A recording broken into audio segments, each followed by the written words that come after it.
3, 2, 1. हेर्दै के गरे स्टार्ट भइसक्यो ए ल यो इन्फिनिक्सको फोनहरुमा चाहिँ एउटा गुड फोनमा हुनुपर्ने सबै चेकबक्सहरु टिक गर्छ के अब गुड डिस्प्ले भयो राम्रो परफर्मेन्स भयो क्लीन ओएस अनि लङ लास्टिङ ब्याट्री सबै चेकबक्सहरु चाहिँ इन्फिनिक्सले टिक गर्ने गरेको छ र त्यही माथि चाहिँ इन्फिनिक्सले केही बोल्ड गर्न पनि डराउँदैन के कहिले चाहिँ एकदमै बजेटमा वायरलेस चार्जिङ दिदिन्छ भने कहिले चाहिँ गेमिङ ट्रिगर्स हालेर फोनहरु पठाइदिन्छ के जस यस्तो शान्तिने ट्रिङ्केट्सहरु चाहिँ हुन्छ के अनि आज मसँग भएको यो फोन र यो फोन पनि त्यस्तै नै छ के यिनीहरुले चाहिँ एउटा स्मार्टफोनमा हुनुपर्ने सबै चेकबक्सहरु टिक गर्छ and offers a lot more trinkets. यो Infinix Note 60 Pro र यो regular Note 60 अनि यिनीहरुको प्राइस रहेको छ 45,999 र 59,999 र यो फोनहरु चाहिँ अब Infinix को अरु फोनहरु जस्तै बेस्ट इन द सेगमेन्ट छ कि स्किप हान्ने ग्रुपमा पर्छ त्यो सबै कुराहरु हामी यो भिडियोमा गर्ने छौं I am Raijal Tanduka and you watching Techlek okay सबभन्दा सुरुमा त अब एकदमै obvious कुराबाट सुरु गरौँ हैन अब आजकल चाहिँ यो क्यामेरा प्लेटो वाला डिजाइन एकदमै नै पपुलर भइरहेको छ हैन अब अझ यो ओरेन्ज वाला भेरिएन्टले हेर्ने भने त डिटो आइफोन कपी नै देखिन्छ तर पहिलाको फोनसँग कम्पेयर गर्ने हो भने चाहिँ यिनीहरुको डिजाइन त्यस्तो धेरै डिफरेन्ट चाहिँ छैन है जस्ट यो क्यामेरा मोड्युललाई तन्काइदिएको छ त्यसपछि चाहिँ we have the new Infinix Note 60 र 60 प्रो अब हेर्दाखेरि आइफोन जस्तो देखिए पनि चाहिँ यिनीहरु चाहिँ अलिकति केही डिफरेन्ट गर्न चाहिँ डराउँदैनन् के जस्तै यो क्यामेरा प्याटर्नमा तपाईले एक्टिभ मैट्रिक्स डिस्प्ले पाउनुहुन्छ जसमा चाहिँ तपाईले 288 वटा इन्डिभिजुअल एलईडी लाइट अप गर्न मिल्छ के सो डिजाइन वाइज चाहिँ नोट 60 प्रो को सबभन्दा आई क्याचिङ कुरा चाहिँ यही नै भयो हैन त्यो भयो अनि एक्टिभ हेलो लाइट पनि छ यता अनि यो फिचर तपाईले इनेबल गर्नलाई चाहिँ सेटिङमा गएर एक्टिभ मैट्रिक्स डिस्प्ले भनेर पाउन सक्नुहुन्छ हैन नोट 60 मा चाहिँ एक्टिभ हेलो लाइटिङ भनेर छ त्यो अनि दुवै फोनमा चाहिँ अगाडिपट्टि विजेट पनि छ के अब तपाईले यो लाइटहरु चाहिँ अब कल्सको लागि भयो टाइमर नोटिफिकेसनहरुको लागि सेट गर्न सक्नुहुन्छ भने यसमा चाहिँ तपाईले अब एआई पेड पनि पाउनुहुन्छ के अब यसमा चाहिँ के सम्म छ भन्दाखेरि तपाईले यो इन्डिभिजुअल पिक्सलहरु कसरी लाइट गर्ने भनेर समेत सेट गर्न मिल्छ के अनि यो फिचरले चाहिँ मलाई एकदमै धेरै पोसिबिलिटीहरु ओपन गरेको जस्तो फिल भयो है मलाई पर्सनली चाहिँ अनि त्यसपछि चाहिँ तपाईले त्यो दुईटा गेम पनि एड गर्न सक्नुहुन्छ के जुन चाहिँ यो भिडियोको फर्स्टमा खेल्दै थिए म हैन अनि अब त्यस्तो इनोभेटिभ फिचर त हैन obviously तर जे होस् साथीहरुसँग रमाइलो चाहिँ हुन्छ जे होस् यो फिचरले अनि तपाईलाई चाहिँ अब यस्तो गिमिक्सहरु चाहिँ मन पर्दैन भने चाहिँ अब तपाईले यो फिचर चाहिँ कम्प्लिटली सर्ट अफ पनि गर्न सक्नुहुन्छ हैन अर तपाईले चाहिँ नोट 60 पनि लिन सक्नुहुन्छ जसमा चाहिँ अब यस्तो डिस्प्लेहरु केही पनि छैन एउटा रिङ लाइट मात्रै छ जुन चाहिँ अब दुईटै फोनमा सिमिलर नै छ सो डिजाइनहरु चाहिँ एकदमै सिमिलर छ यो फोनहरुको हामीले दुवै फोनमा चाहिँ एल्युमिनियम एलोयको फ्रेम पाउँछौं हैन अनि त्यसपछि यो लेफ्ट साइडमा चाहिँ यो वान ट्याप बटन भनेर दिएको छ जुन चाहिँ अब आइफोनको एक्सन बटन जस्तै नै काम गर्छ के त्यसैगरी साइडमा चाहिँ एउटा यो ट्रान्सप्यारेन्ट बटन जस्तो पनि छ के हैन सो त्यही भएर चाहिँ गेमिङ ट्रिगर हो कि भनेर अज्युम गरिरहेको थिए फेरि एक साइडमा मात्रै छ सो गेमिङ ट्रिगर्स चाहिँ होइन रहेछ अनि फेरि अब आइफोनको यस्तो कपी छ सो क्यामेराको लागि हो कि जस्तो नि लाग्यो जुम सुम राखेर हैन तर त्यो पनि होइन रहेछ के लास्टमा चाहिँ यो चाहिँ एउटा हार्ट रेट र अनि ब्लड अक्सिजन मोनिटर गर्ने सेन्सर रहेछ के जुन चाहिँ अब पहिला हामीले S5 देखि लिएर S9 कि S10 सम्म देखेको थियौं के अनि यसमा चाहिँ अब अघि मैले भने जस्तै स्मार्ट वाचमा जस्तै अब ब्लड अक्सिजन अनि त्यसपछि हार्ट रेटहरु चाहिँ मोनिटर गर्न मिल्छ अनि त्यो गरिसकेपछि चाहिँ अनि एआई ले चाहिँ अनि रेकमेन्डेसनहरु पनि दिँदै रहेछ के अब फेरि अब एआई ले दिने रेकमेन्डेसन हो 100% एक्युरेट चाहिँ नहुन सक्छ अनि यो फोनको अब डिजाइनहरु अनि यो बटन प्लेसमेन्टहरु जस्तै अनि डिस्प्ले पनि सेम नै छ है यो दुईटै फोनको अनि अब इन्फिनिक्सको अहिले सम्मको फोनहरु युज गर्दाखेरि चाहिँ अब राम्रो डिस्प्ले स्पेक्स भएको इन्फिनिक्स फोनमा चाहिँ कम्प्लेन चाहिँ कहिले पनि भएको छैन के तर यो फोनमा चाहिँ एउटा सानो कम्प्लेन चाहिँ छ है अब तपाईले हाम्रो इन्फिनिक्सको नोट 50s को रिभ्यु हेर्नु भएको छ भने चाहिँ त्यो फोनमा चाहिँ 144 हर्ज को डिस्प्ले भनेर कोड गरेको थियो तर विथ एन एस्ट्रिस्क है त्यसमा जस्तै यो फोनमा पनि यो विथ एन एस्ट्रिस्क छ के अब भन्न चाहिँ 144 हर्ज को डिस्प्ले भनेको छ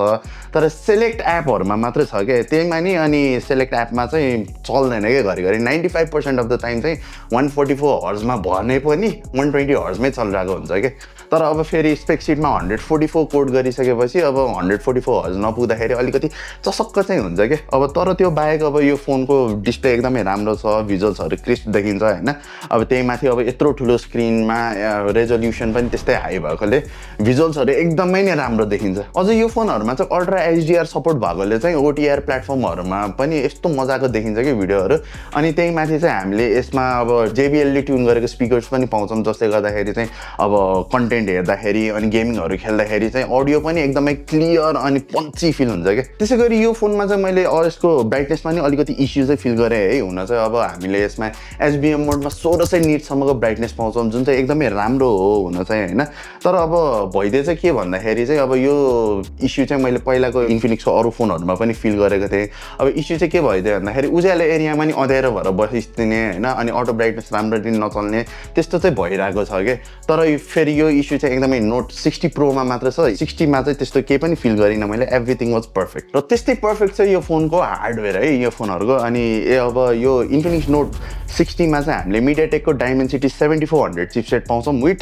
8GB ऱ्याम एन्ड 128 और 256GB अफ स्टोरेज होइन। अनि नोट 60 प्रोमा चाहिँ हामीले स्न्यापड्रागनको 7S Gen 4 चिपसेट पाउँछौँ। यसमा चाहिँ ऱ्याम 8GB और 12GB हुनसक्छ भने स्टोरेज चाहिँ 256GB को अप्सन मात्रै छ। अब यिनीहरूको अब प्राइस हेरिकन चाहिँ पर्फर्मेन्स एकदमै नै राम्रो छ है फर 2026। अनि एकअर्कासँग कम्पेयर गर्ने हो भने चाहिँ यिनीहरू एकअर्काको एकदमै क्लोज छ, तर note 60 pro is a touch better. र गेमिङमा पनि यो नम्बर्स ट्रान्सलेट हुन्छ है। अब पब्जीमा दुवै फोनमा स्मुथ एक्सट्रिम प्लससम्मको सेटिङ अफर गर्छ। नोट 60ले चाहिँ 88.9 FPS सेट गर्यो भने 60 प्रोले जस्ट 85.06 FPSमा बस्यो। अब यो अप्टिमाइजेसन इस्यु हुनसक्छ, सो फ्यु प्याचेसपछि चाहिँ फिक्स होला। त्यसै गरी मोबाइल लेजेन्ड्समा बोथ फोनले म्याक्स सेटिङमा 120 र 119.71 FPS अचिभ गर्यो। र नोट 60 पनि नट ब्याड एट अल। अलि फोनको लिमिटेसन चेक गर्नलाई भनेर चाहिँ गेन्सिन र वुदरिङ वेभ्स पनि ट्राई गरेँ। मिडियम 60 FPSमा नोट 60ले गेन्सिनमा 41.41 र वुदरिङ वेभ्समा 39.37 एभरेज FPS हिट गर्यो भने सेम सेटिङमा 60 प्रोले चाहिँ 44.09 र वुदरिङ वेभ्सले चाहिँ 37.29। अब यो गेमिङको रिजल्ट्सहरू हेर्ने हो भने चाहिँ यो प्रो भेरिएन्ट जुन चाहिँ अझ महँगो फोन हो नि, त्यो चाहिँ अलिकति नराम्रो जस्तो देखिन्छ। तर त्यो चाहिँ अलिकति जस्टिफाई चाहिँ गर्न मिल्छ है, किन भन्दाखेरि चाहिँ अब फर्स्ट त यसमा डाइमेन्सिटी चिपसेट छ होइन। अनि डाइमेन्सिटी चिपसेट चाहिँ युजल्ली बेटर पर्फर्मिङ हुने गर्छ। त्यसै गरी अब प्रोमा चाहिँ अब 7S Gen 4 छ नि त, जुन चाहिँ रिसेन्टली मात्र लन्च भएको चिपसेट हो। सो अप्टिमाइजेसनहरू चाहिँ अझै गर्न बाँकी छ कि यसमा। सो यसको चाहिँ अब सिलिङ अझै हाई छ भने तपाईँले चाहिँ अब नोट 60मा चाहिँ योभन्दा बेटर पर्फर्मेन्स चाहिँ लगभग पाउनु हुँदैन भन्दा हुन्छ। तर फेरि अब तपाईँले अब नम्बर्स मात्रै हेरेर पनि हुँदैन नि त। अब एउटा जेनरल बायरलाई चाहिँ अब नम्बर्स भन्दा पनि धेरै म्याटर गर्ने कुरा भनेको डे टु डे पर्फर्मेन्स कस्तो छ भनेर हो नि त। अनि अब 2 विक्सको युजेसमा चाहिँ यो फोनहरू चाहिँ मैले त्यस्तो ल्याग भएको चाहिँ फिल गरिनँ कि। अनि त्यही माथि युआई पनि स्मुथ छ। अनि त्यसपछि iOS-को कपी जस्तो खालको छ नि त यसको युआई।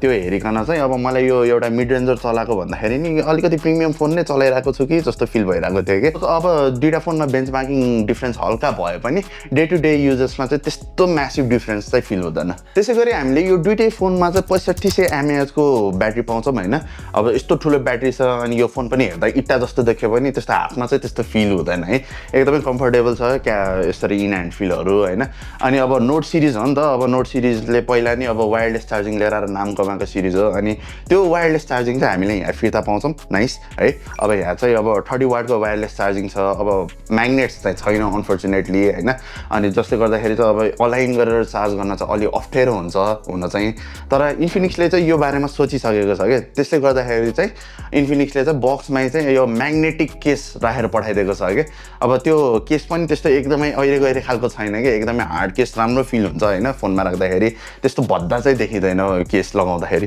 त्यसै गरी अब चार्जिङको कुरा गर्नु पर्दाखेरि चाहिँ हामीले इन्फिनिक्स नोट 60मा चाहिँ 45 वाटको चार्जिङ पाउँछौँ होइन, जसले चाहिँ 45 मिनट्समा 0 to 75% जस्तो पुऱ्याइदिन्छ भने इन्फिनिक्स नोट 60 प्रोमा चाहिँ अझै इम्प्रेसिभ 90 वाटको चार्जिङ स्पिड छ, जुन चाहिँ अब इन्फिनिक्सले अहिलेसम्म लिएर आएको नेपालमा लिएर आएको फोन्सहरूमा सबभन्दा हाइएस्ट चार्जिङ स्पिड हो क्या। अनि यो फोन चाहिँ अब हामीले सेम टाइममा चाहिँ 0 to 90% पुग्छ क्या। अनि यो फोनको ब्याट्री र डिस्प्ले सेम भएको जस्तै क्यामेरा पनि सेम छ है। हामीले चाहिँ यहाँ 50 मेगापिक्सलको मेन क्यामेरा पाउँछौँ, जसले चाहिँ 4K 30 FPS सम्मको भिडियो रेकर्ड गर्न सक्छ भने पछाडि चाहिँ अर्को 8 मेगापिक्सलको अल्ट्रा वाइड पनि पाउँछौँ। अनि अगाडिपट्टि चाहिँ पन्च होल कटआउट छ अनि यसमा चाहिँ 13 मेगापिक्सलको क्यामेरा छ मेन क्यामेराको सट्स लुक भेरी गुड है इमेजलाई भाइब्रेन्ट बनाउँछ बट अननेचुरल अर नराम्रो भने भन्न मिल्दैन र इन्फिनिक्सको अनुसार चाहिँ मेन क्यामेराले अरू लिडिङ सेन्सर भन्दा 34% बढी लाइट क्याप्चर गर्छ भनेको छ र गुड लाइटिङ कन्डिसनमा बोथ फोनले डिटेल्स मजाले क्याप्चर गर्छ जस्तै यो बिरालोको फोटोमा इच हेयर स्ट्यान्ड्स मजाले देखिन्छ र यही धेरै लाइट क्याप्चर गर्ने भएर होला फोनको सटर स्पिड अलि स्लो छ जस्तो लाग्यो कज मुभिङ सब्जेक्ट्सहरूमा चाहिँ गोस्टिङ इफेक्ट नोटिस हुन्छ जुन इफ यु रिमेम्बर इन्फिनिक्सको एन्ट्री लेभल फोन स्मार्ट 10 मा पर्सिस्टेन्ट थियो अब बजेट फोन भए चाहिँ this would not have been a problem होइन तर अब यति महँगो हालेर फोन किनिसकेपछि चाहिँ फोनमा फोटोजहरूमा यस्तो इस्युज देखिँदाखेरि चाहिँ मलाई अलिकति खिन्न चाहिँ हुन्छ अब अल्ट्रा वाइड सर्ट्सले मेन क्यामेरा जस्तो डिटेल्स मजाले क्याप्चर त गर्दैन तर फेरि नराम्रो छ भन्न चाहिँ गाह्रै पर्छ जुम नगरेसम्म डिटेल्स रिटेन गर्छ र कलर्स पनि कन्सिस्टेन्ट छ र यसमा पनि सटर स्पिडको इस्यु पर्सिस्ट गर्छ दुवै फोनले पोर्ट्रेट्स राम्रो ह्यान्डल गर्छ कलर्स नेचुरल छ र ब्याकग्राउन्ड ब्लर ग्रेजुअल र एज डिटेक्सन पनि क्रिस्प र इम्प्रेसिभ छ सेल्फिजमा पनि क्यामेराले एक्युरेट कलर प्रड्युस गर्छ मेन क्यामेरा जस्तै अलि भाइब्रेन्ट बनाउँछ but in a good way HDR सिनारियोमा चाहिँ सेल्फी क्यामेरा अलि इन्कन्सिस्टेन्ट छ कहिलेकाहीँ डिसेन्ट इमेज आउँछ भने कहिलेकाहीँ चाहिँ डाउनराइट नराम्रै आउँछ भिडियो चाहिँ अघि भने जस्तै 4K 30 FPS सम्म खिच्छ तर मेन क्यामेरामा स्टेबलाइजेसन भए पनि वोब्ली इफेक्ट चाहिँ देखिन्छ 30 FPS मा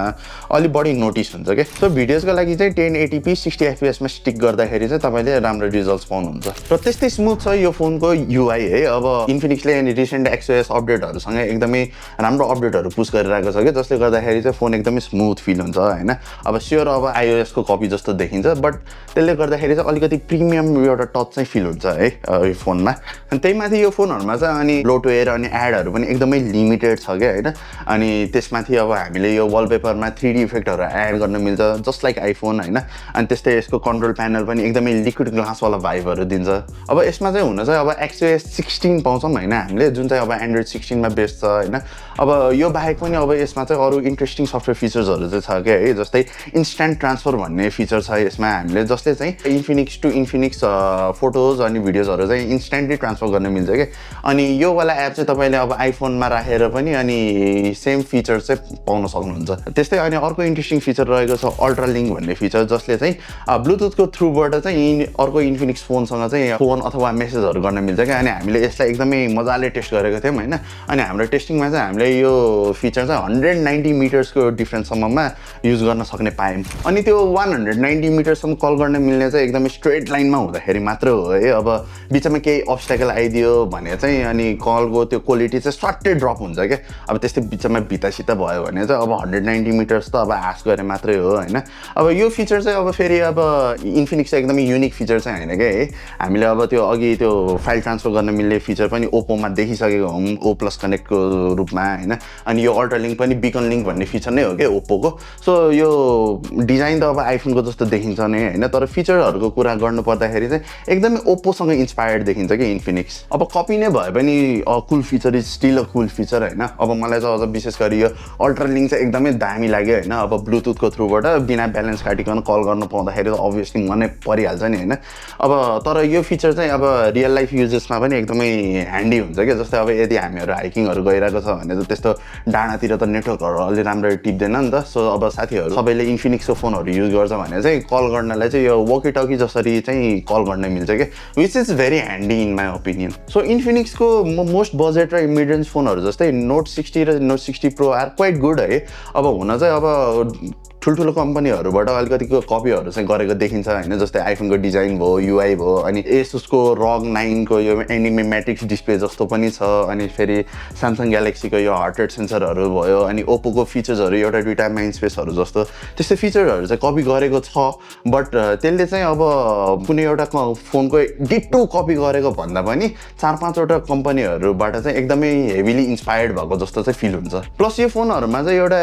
डिसेन्ट मिड रेन्जरमा हुनुपर्ने सबै कुराहरू छ कि त्यही माथि चाहिँ अब हामीले यसमा वायरलेस चार्जिङहरू पनि पाउँछौँ होइन जसले गर्दाखेरि चाहिँ अब कम्पिटिसन जस्तै अब रेडमी नोट 15 प्रो प्लस भन्दा चाहिँ यो फोनहरू चाहिँ अलिकति अझै अट्र्याक्टिभ देखिन्छ कि अब स्योर अब हेर्दाखेरि आइफोनको चिप नकअफ जस्तो देखेर कोही कोहीलाई मन नपर्न सक्छ तर this phones are far from it है अब मैले अघि भने जस्तै यो फोनहरूमा चाहिँ सानो ट्रिङ्केटहरू पाउँछौँ कि हामीले जसले गर्दाखेरि चाहिँ यो फोनहरूमा चाहिँ एउटा युनिक पर्सनालिटी छ कि जुन चाहिँ अब अहिलेको स्मार्टफोन मार्केटमा एकदमै नै कम छ TechLekh.